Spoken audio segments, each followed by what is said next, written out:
Hello, everyone, and welcome back to Media Literacy Lesson number 8.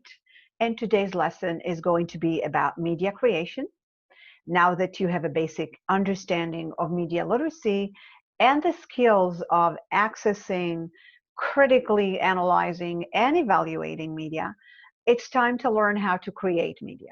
We actually do it every day, but often without realizing it. What we did so far was deconstruction of information, but now we're going to learn how to construct media properly without getting into safety, ethical, or legal problems. It is essential for you as a media literate person to stop and consider using some guidelines and skills media literacy training provides before posting any content on any medium. Let's get started.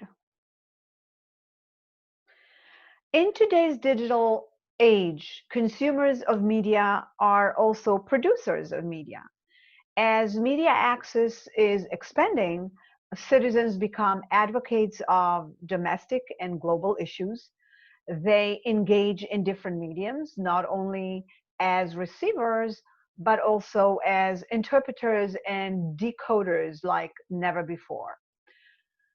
Twitter, YouTube, and Facebook are some examples of today's social media forums that enable such activities.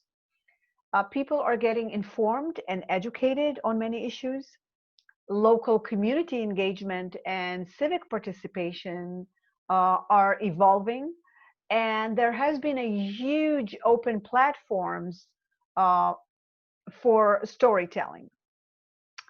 Media users start to have better understanding of media operation. And finally, freedom of speech is getting the respect and full expression it deserves thanks to new technology.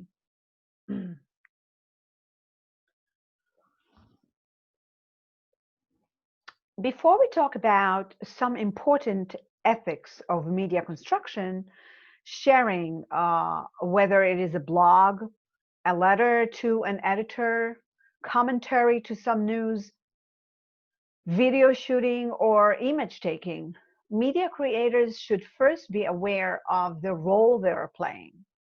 Are they the primary or secondary source of information? And what do we mean by that? A primary source will be things like archives and manuscript material, photographs, audio recording, video recording, and more. It could be also a newspaper or TV news information created immediately after the event. So your original media, which you witnessed, wrote, recorded, or spoke about, is considered a primary source.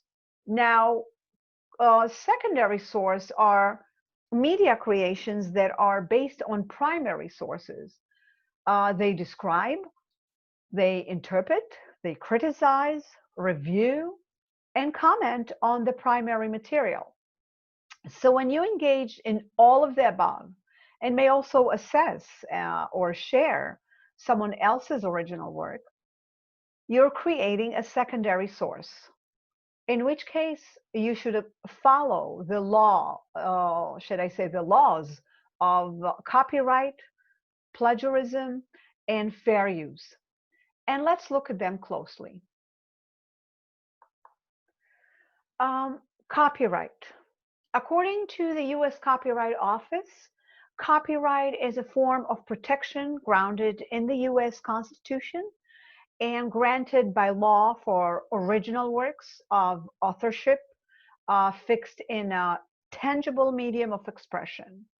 Copyright covers both published and unpublished works. In other words, it is the exclusive legal right a creator has over any original work he or she has done, like print, published, non-published, musical, theatrical, physical, or any medium's material. Now, can you use just any of someone else's original copyrighted material in your media construction? Yes and no. Let's see what we mean by that. First, let's look at plagiarism and copyright infringement. Plagiarism is the use of someone else's original work as if it was their own, without recognizing the original source. It could be a song, a photo, a new slogan, domain name, article, a video clip, and so forth. Now, there are different types of plagiarism. There is the direct one, which is word for word, using someone else's work. Self-plagiarism, where one presents previous work for a new project, one work fits all kind of thing. Paraphrasing without citation. Global plagiarism, someone else's entire work is used. Mosaic plagiarism, which is a patchwork, a combination of material from different sources. And finally, accidental plagiarism, done out of being careless, either wrong citation or quotation, or paraphrasing without giving credit.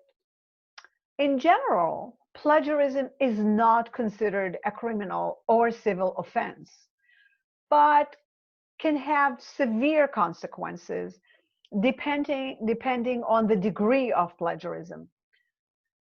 Extreme cases like copyright infringement, which is the stealing of someone else's copyrighted and protected original work, can end up in federal court as a criminal offense.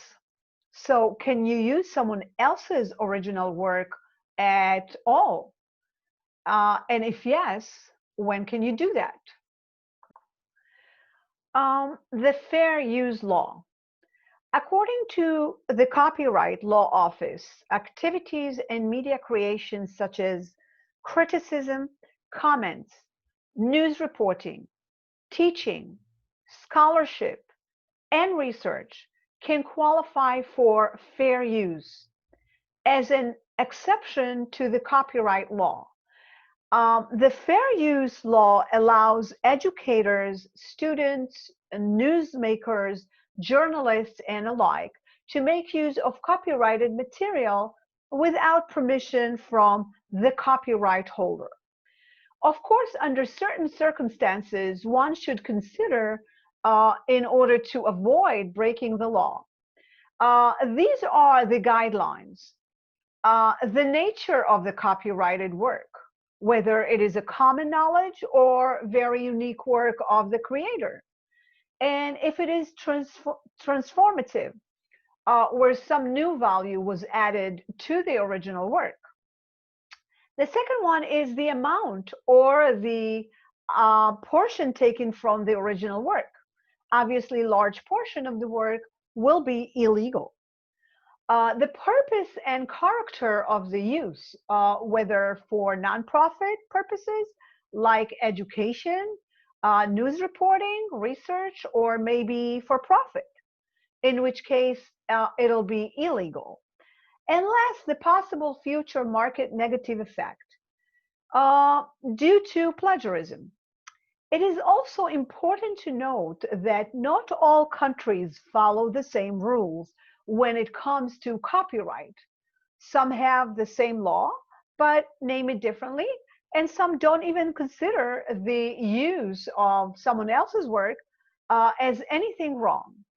One should make a thorough inquiry as for the law in their own country.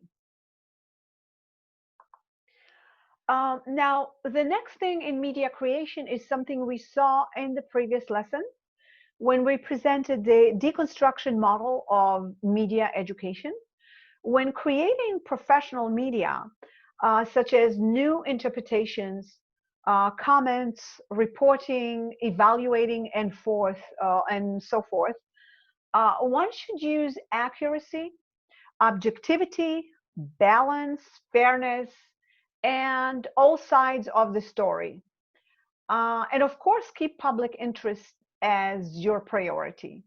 So, all the ethics we are expecting from a reliable media, we should apply ourselves as well when we construct our own media.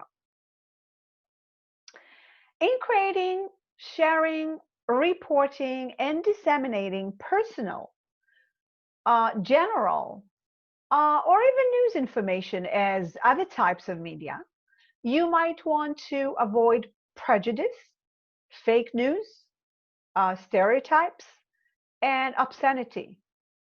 You also want to be respectful, fair, and decent in your creation choices. Nevertheless, always, always have the public interests as your priority. Well, no doubt that citizens of the world are becoming kind of reporters, journalists, if you will, who are starting to be aware more and more of the media operation, function, and of course, the power of media. Local community engagement and problem solving have been flourishing around the US. I believe it is partially the result of local communities losing their local print and TV media to conglomerates. As we saw in the previous lesson, they turned to the internet as an alternative for their needs. Citizens are starting to actively participate more and more in civic issues in the new media environment. And according to CML, the Center for Media Literacy, community media centers are growing in the United States. And as they put it, these are communities where the local issues and cares can be identified and addressed individually and collectively. CML call these centers the third sector in the new three-tier media landscape. And that includes public service media, commercial media, and community media. We will elaborate on this when we get to the lesson on acting on media. So when talking about media creation in the new media ecosystem, there will be those who would create honest, informing, reliable messages with great contribution to the world of humanity. But there will be also those culprits, human rights abusers, mentally unstable, and alike, who would engage in wrongdoing and harmful information creation. As media literate consumers and civilians of the free world, our responsibilities is to combat such activities. As Albert Einstein said, the world is a dangerous place not because of those who do evil, but because those who look on and do nothing. What are we going to do in order to sort out those bad weeds? The media literate community is aiming to fight it through education. We will elaborate on that topic in lesson number 10, acting on media. And on that note, we are going to conclude this lesson. Our next lesson is lesson number 9, media and public health. And until next time, goodbye, everyone.